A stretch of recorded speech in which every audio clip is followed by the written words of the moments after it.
बीएलजी education YouTube channel पर आप सभी का स्वागत है। और आज का ये video 8th class science chapter number 6 का रहने वाला है। तो देखिए पहला क्वेश्चन इस चैप्टर का, सजीव द्वारा अपने जैसे नए जीव उत्पन्न करने की प्रक्रिया को क्या कहते हैं? तो क्या कहते हैं? तो जनन या रिप्रोडक्शन कहते हैं। तो अपनी प्रजाति को बनाए रखने के लिए जीव जनन करते हैं।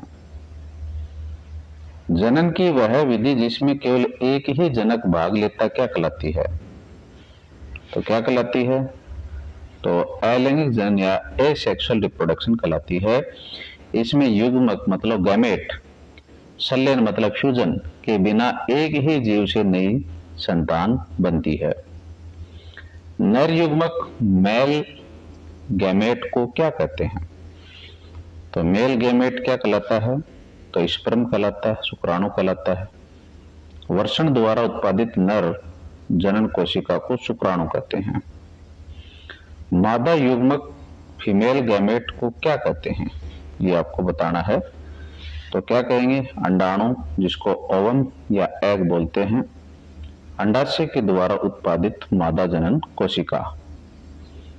नेक्स्ट क्वेश्चन है, नर व मादा युग्मक का संलयन क्या कहलाता है? तो क्या कहलाता है?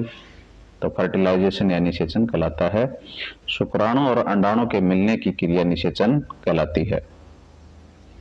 शुक्राणु का उत्पादन किस अंग में होता है? तो कहां होता है? तो वर्षण के अंदर होता है। नर में वर्षण का एक जोड़ा शुक्राणु और टेस्टोस्टेरोन बनाता है। मानव शुक्राणु, जिसको स्पर्म बोलते हैं, कि कितने भाग होते हैं? तो ये भाग बताने हैं। तो 3 होते हैं, शीर, मध्य भाग और पूंछ। क्या शुक्राणु स्पर्म एक एकल कोशिका है? तो बिल्कुल है। तो शुक्राणु आकार में बहुत छोटे होते हैं, लेकिन वे एकल कोशिका हैं। स्त्रियों में अंडाशय की संख्या कितनी होती है? अंडाशय ओवेरी कितने होते हैं? एक जोड़ी होते हैं भाई, 2। गर्भाशय के दोनों ओर स्थित होते हैं। मादा शरीर में निषेचन कहाँ होता है? तो अंडवाहिनी, जिसको फैलोपियन ट्यूब कहते हैं, वहां पर होता है। तो शुक्राणु और अंडाणु का मिलन अंडवाहिनी में होता है। निषेचन के परिणाम स्वरूप क्या बनता है? ये आपको बताना है। क्या बनेगा? तो जाइगोट बनेगा। निषेचन किन में होता है? तो युग्मक के बीच में होता है। युग्मक के संलयन को हम क्या कहते हैं? निषेचन। और संलयन से क्या बनता है? जाइगोट बनता है।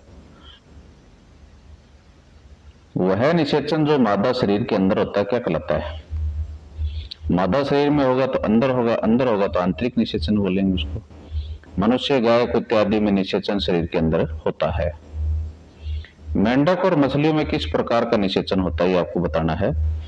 तो ये बाहर होता है, बाह्य निषेचन बोलेंगे इसको। मादा पानी में अंडे देती है और नर उन पर शुक्राणु छोड़ता है। आईवीएफ का पूरा नाम क्या है? तो इसका पूरा नाम है इन विट्रो फर्टिलाइजेशन, शरीर से बाहर निषेचन। भ्रूण या एम्ब्रियो का विकास मादा के किस अंग में होता है? तो कहां होता है? तो गर्भाशय के अंदर होता है भाई। युग्मनज विभाजित होकर के भ्रूण बनता है, गर्भाशय की दीवार में स्थापित हो जाता है। भ्रूण की वह अवस्था जिसमें सभी शारीरिक अंगों की पहचान हो सके क्या कहलाती है? तो इसको फीटस या गर्भ बोलेंगे। जब हाथ, पैर, सिर, आंखें आदि पहचाने जा सके तो उसे गर्भ कहते हैं। वे जंतु जो सीधे शिशु मतलब बच्चे को जन्म देते हैं क्या कहलाते हैं? क्या कहलाते हैं? विविपेरस या जरायुज कहलाते हैं। जैसे मनुष्य है, गाय है, कुत्ता है। वे जंतु जो अंडे देते हैं क्या कहलाते हैं? अंडपरजक, ओविपेरस कहलाते हैं। जैसे मुर्गी, मेंढक, छिपकली। मुर्गी के अंडे का कठोर कवच किस पदार्थ का बना होता है? तो कैल्शियम कार्बोनेट का बना होता है। अंडे का बाहरी सफेद खोल कैल्शियम का बना होता है। लार्वा का कुछ उग्र परिवर्तनों द्वारा वयस्क जंतु में बदलने की प्रक्रिया क्या कहलाती है? तो क्या कहलाती है? तो मेटामॉर्फोसिस या कायांतरण कहलाती है। मेंढक के जीवन चक्र की सही अवस्था कौन सी है, ये आपको बतानी है।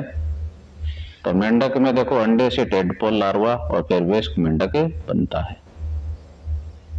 हाइड्रा में जनन की कौन सी विधि पाई जाती है, आपको बताना है। तो हाइड्रा में बडिंग प्रोसेस होती है, मुकुलन होता है। अमीबा में जनन किस विधि द्वारा होता है? तो द्विविखंडन या बाइनरी फ्यूजन, जिसको अपन बोलते हैं। संसार का सबसे पहला क्लोन स्तनधारी कौन सा था? तो कौन सा था?